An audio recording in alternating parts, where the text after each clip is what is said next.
Intense flames engulfed an RV in Browns Addition. Tonight, we're learning more about the man recovering from critical burns. Light snow fell across parts of the inland northwest this morning, but there's the potential for an even bigger storm for later this week. The Seattle Seahawks beat the Carolina Panthers 30-24 thanks to a strong start on offense and big turnovers on defense.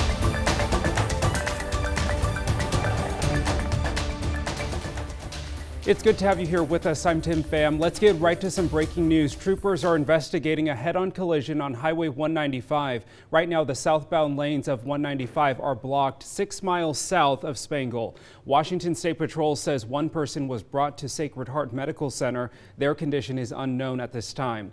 WSP does not have an estimated time for reopening that area, but an alternate route is available. Investigators have not said if slick conditions are to blame. We'll keep you updated on this story right here and on KREM.com.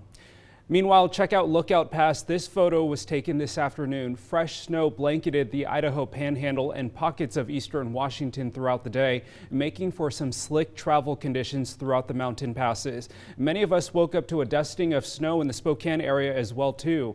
Michelle is here to let us know if the snow will affect our Monday morning commute. Michelle.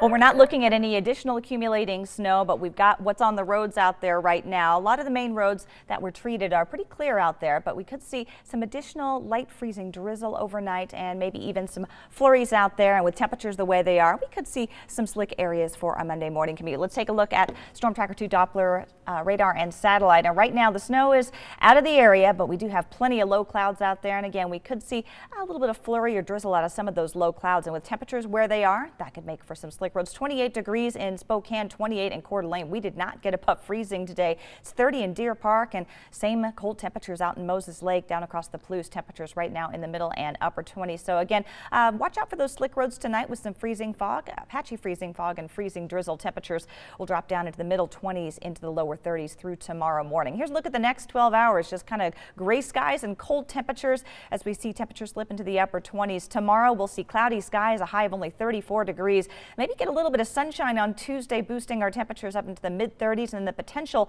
for the beginning of what could be a pretty big winter storm, especially for the mountains, starting on Wednesday evening. High temperatures in the middle and upper 30s.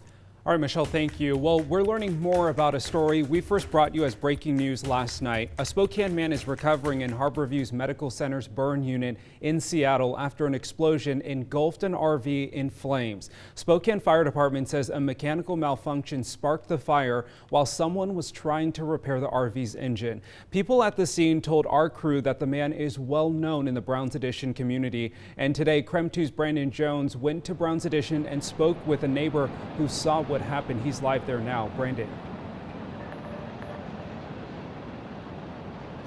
Yeah, neighbors tell me this RV belonged to a man named Mario who's been around for years. He's a staple in this community, described as a spiritual individual. The RV and his dog that was killed in this fire were two things that brought him peace. I look out my window and I'm like, okay, well, let me go see. I go outside and Mario's RV is like up in flames. Mario was working on some mechanical issues with his RV during the time of the accident, something he's done many times before. Posted right outside of the Rosars and Browns Addition, the vehicle became engulfed in fire and nearly took out a nearby tree and power line. And he was just fixing a random item on his vehicle and then it just went poof. Many of the items inside of the RV have been completely charred. Mario was transported to the Harborview Medical Center in Seattle, where he's being treated for severe burns.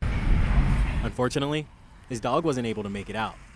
All hell was breaking loose. Everybody's out, videotaping it, watching it, figuring out everything. It was just smoky, insane.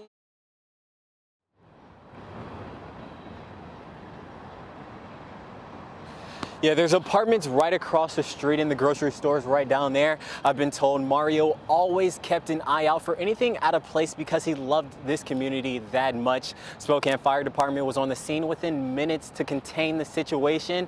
Neighbors tell me they're just praying for a speedy recovery. From Browns Addition, Brandon Jones, KREM 2 News. Brandon, thank you for that update. To state news now, a Washington congressman is speaking out against the new rules that end food assistance for nearly 700,000 Americans. He worries an even broader impact could happen here in Washington. Earlier this month, the Trump administration announced it is changing work requirements for Americans who qualify for food stamps under the Supplemental Nutrition Assistance Program, also known as SNAP. During a roundtable discussion to address the shortage, Democrat Derek Kilmer said he expects 350,000 people in our state could see their benefits reduced. One mother at the table said she's already seen her food stamp eligibility cut from $500 a month to $86. I work hard. I work 40 hours a week, and it's just, I feel like crying almost because I feel like there's nothing I can do. They say that change in rule is about promoting self-sufficiency, but nothing in the rule that they put out increases investment in access to job training or to jobs. Secretary of Agriculture Sonny Perdue said the new rules will, quote, restore the dignity of work and respect taxpayers. Those rules take effect in April. 2 months after it was doomed to be demolished, Portland's Wapato Jail is back in the headlines, as are hopes that it can one day house the city's homeless. Portland developer and Wapato's owner announced that a nonprofit wants to open the jail as transitional housing. The group Helping Hands operates shelters and recovery centers out on the Oregon coast. Its founder, Alan Evans, spent years homeless and was an addict himself. He's determined to transform the never-used jail into a shelter complete with job training, addiction treatment, and transportation. I'll tell you, I've been in a couple prisons in my life. This is not one of them. This is a building. This is an opportunity. Back in 2004, Multnomah County spent $58 million building Wapato. It's sat empty ever since. Evans says as of today, they're fundraising to cover renovations and 1 year of operating costs. That's roughly $3 million.